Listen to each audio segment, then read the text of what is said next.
A woman in Western Australia was told to remove her home, not by the state, not by a court, but by her local council. The threatened fine of $50,000. I know that sounds extreme. It's not. Across 4 different councils in 4 different states, tiny homes are being ordered demolished, decommissioned, or hauled off properties, even as some state governments are quietly loosening their own rules. No one is coordinating this. That's what makes it harder to fight. This isn't a statewide ban. There's no single policy document you can point to. What's actually happening is messier and, for the people living through it, more personal. Local councils, not state governments, are the ones issuing the orders. A couple in New South Wales reportedly spent $25,000 fighting one. A Queensland community was evicted from tiny homes in the middle of a rental crisis. A Victorian council served a demolition order and then turned around and asked the state for clearer guidance. 4 councils, 4 different legal mechanisms, 1 pattern. Let's start with what happened in Bega Valley, because the dollar figure alone should stop you in your tracks. Josh Hines and Manu Bone built a tiny house on wheels. They put it on land, they lived in it, and they believed they were doing something reasonable in a country where housing costs are pushing people further and further from stable shelter. What they got instead was an order from Bega Valley Shire Council to remove or demolish their structure. The council classified it as an unauthorised dwelling, and the fight that followed reportedly cost them $25,000 in legal fees alone. Let that sit for a second. $25,000. That figure is in the range of what many tiny homes on wheels cost to build in the first place.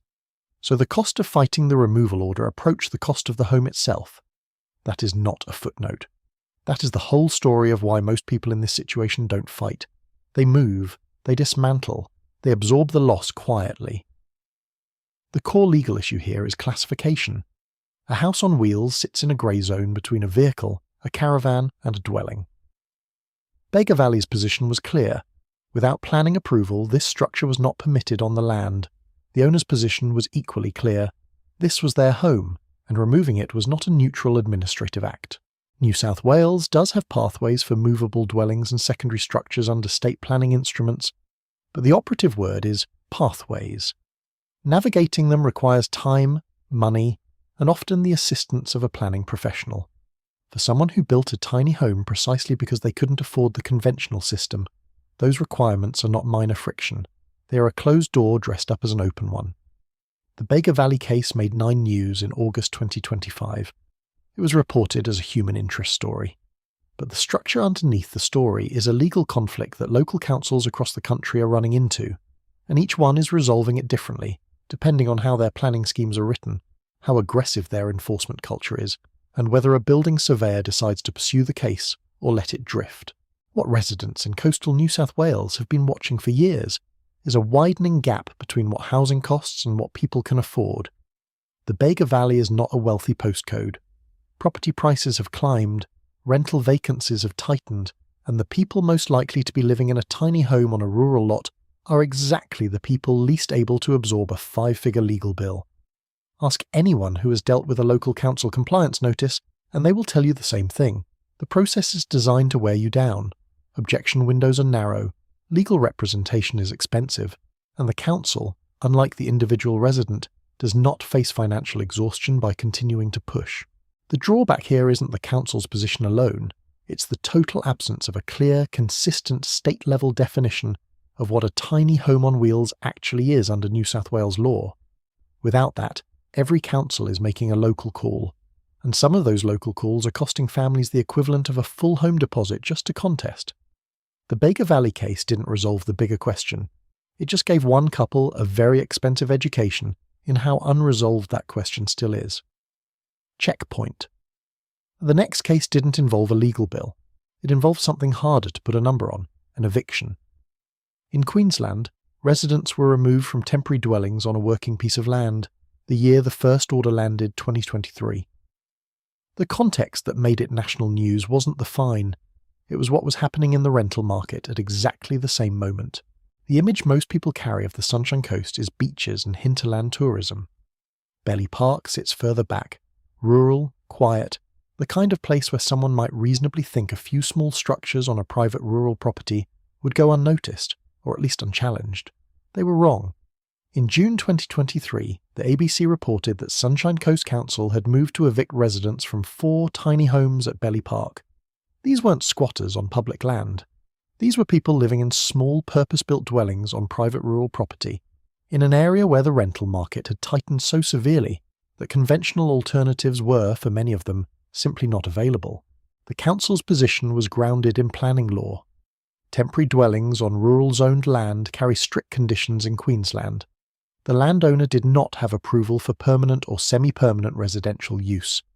From the council's perspective, the enforcement action was procedurally correct.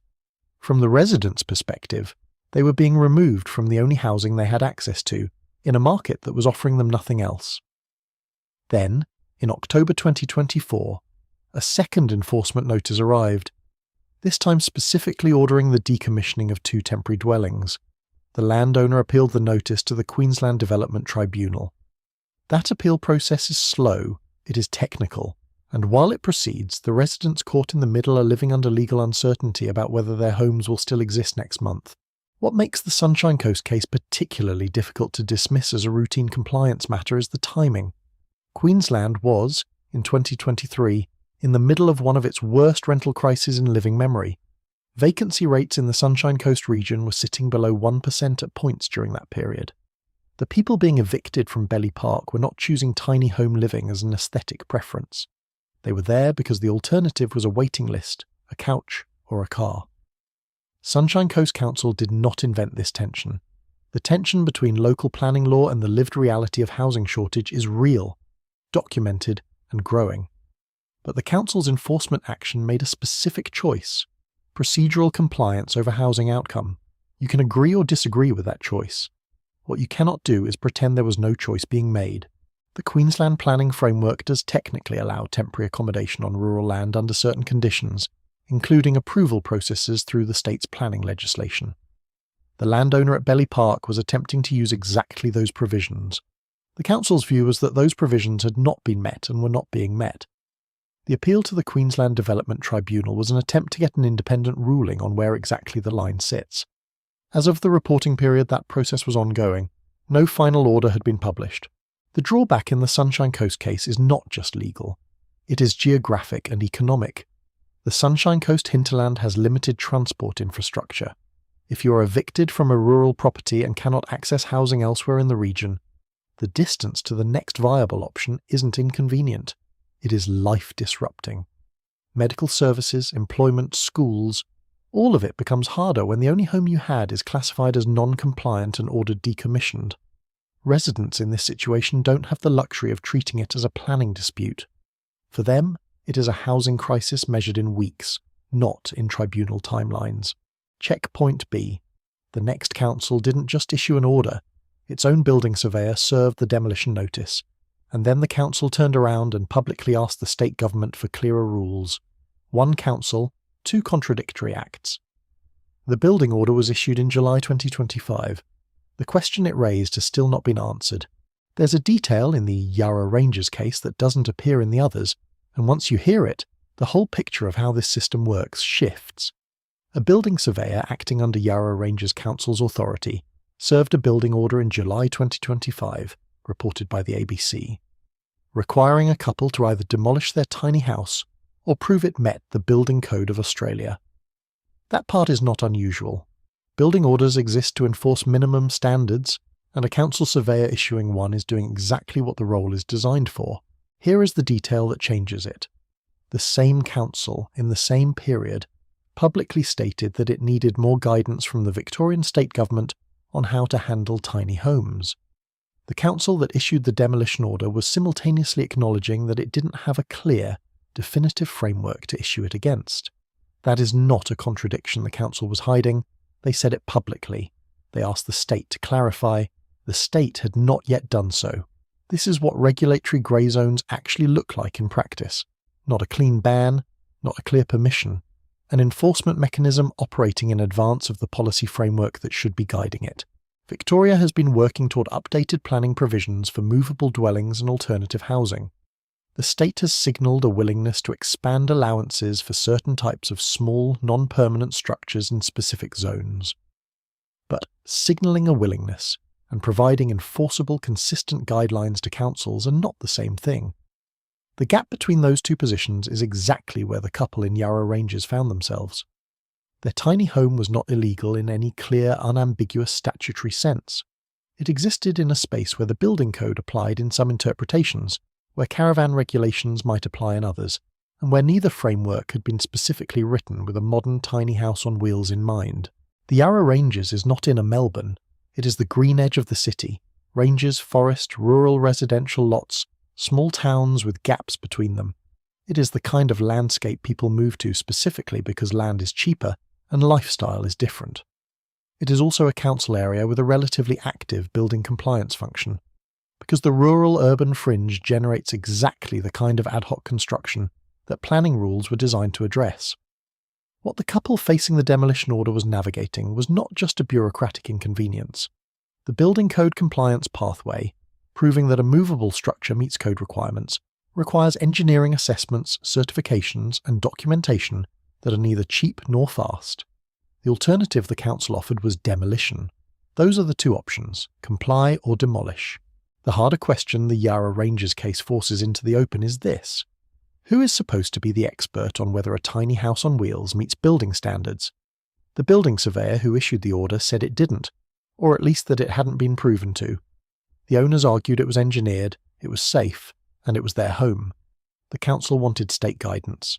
The state had not provided it. In the meantime, a demolition order sat on a property in the Ranges, unresolved. The honest drawback here is the location itself. Even setting aside the legal fight, the Yarra Ranges is not a place where council processes move quickly. It is a large geographic area with limited local legal services and getting specialist planning advice that actually covers the specific intersection of building codes and movable dwellings, means finding someone who knows both frameworks. That person is not easy to find and does not come cheaply. The Yarra Ranges case is the most procedurally honest of the four. The council didn't pretend to have certainty it didn't have. It issued an order, stated its concern, and asked for clearer rules from above.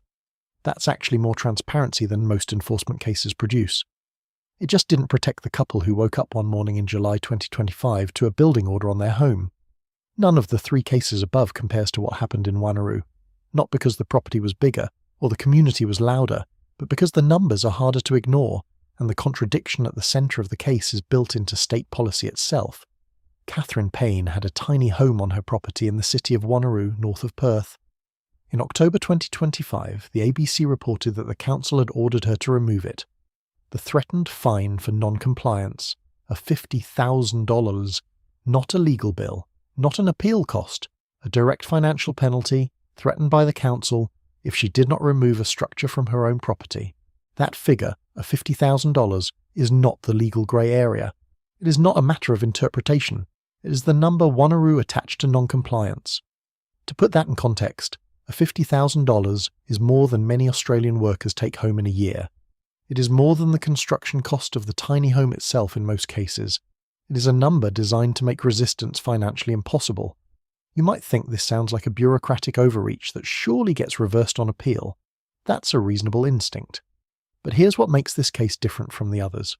Western Australia's own state government has a published framework that explicitly allows a tiny home or caravan to stay on a property for up to 2 years with council approval. Let that sink in. The state says, you can do this, with approval for up to 2 years. The council says, remove it or pay a $50,000. Those two positions exist simultaneously in the same jurisdiction in 2026. Western Australia published a fact sheet in December 2024 specifically addressing THOWs, tiny houses on wheels, and temporary dwellings. The document outlines a pathway for short to medium-term occupation of movable structures on residential land, contingent on local council approval. It is not a blank permission, it requires the council to agree. But it is a state-level signal that these structures are a legitimate response to a real housing problem. Wanneroo's response to that framework was to issue a removal order and threaten the largest fine of any case in this group. The council's position, as reported, was that the necessary approvals had not been obtained and that the structure did not comply with the local planning provisions. That may be technically accurate, but the contrast between what the state is willing to contemplate and what this specific council chose to enforce is stark enough that it made national reporting. Catherine Payne's situation is not abstract. She's a specific person, named, identified, whose home was targeted by a local council compliance order in the middle of a national conversation about housing affordability. Western Australia's rental market in 2025 and into 2026 has been among the tightest in the country. Perth vacancy rates have been running at historic lows, and regional areas north of the city have been dealing with structural accommodation shortages. The city of Wanneroo itself is one of the fastest growing local government areas in Australia. Residential development is expanding rapidly northward from Perth. The council is managing growth pressure, infrastructure strain, and planning compliance across a large and rapidly changing geographic area. That context doesn't excuse the $50,000 threat, but it explains why a council in that position might lean toward hard enforcement rather than case-by-case flexibility. What it doesn't explain is how a resident is supposed to navigate a system where the state says one thing and the council says another.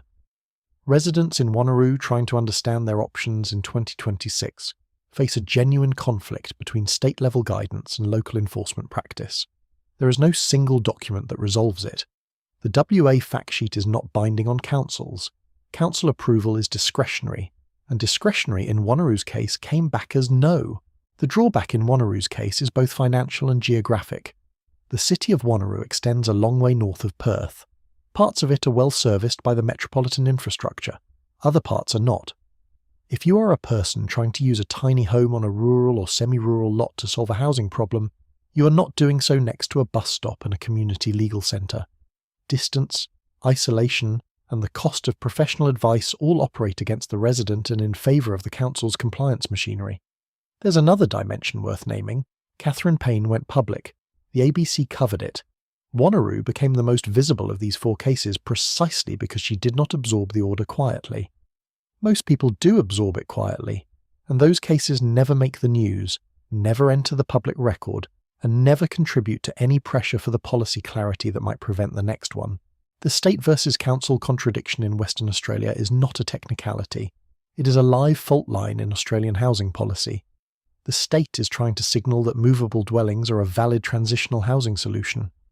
Individual councils are choosing their own position on that signal, and in Wanneroo's case, the position chosen was a $50,000 or remove it. That is the gap between state intent and local enforcement, and in 2026, that gap has a dollar figure attached to it. 4 different councils, 4 different legal mechanisms, 4 households that woke up to an order telling them their home did not belong where they had built it. The scale of the fines varied, the states varied, but the structure of the situation was the same every time. A local body with enforcement power and a movable dwelling with no guaranteed legal status. The question is not whether any of these councils followed their rules. Most of them probably did. The question is whether the rules, as written, are still fit for the reality people are living in, and whether the absence of clear state guidance is a gap or a choice. If you are living in, planning to build, or considering a tiny home anywhere in Australia, which of these 4 council decisions concerns you the most, and why? Write it below. If this kind of ground-level policy reporting is useful to you, subscribe. There is more coming on exactly this intersection of housing law and local enforcement.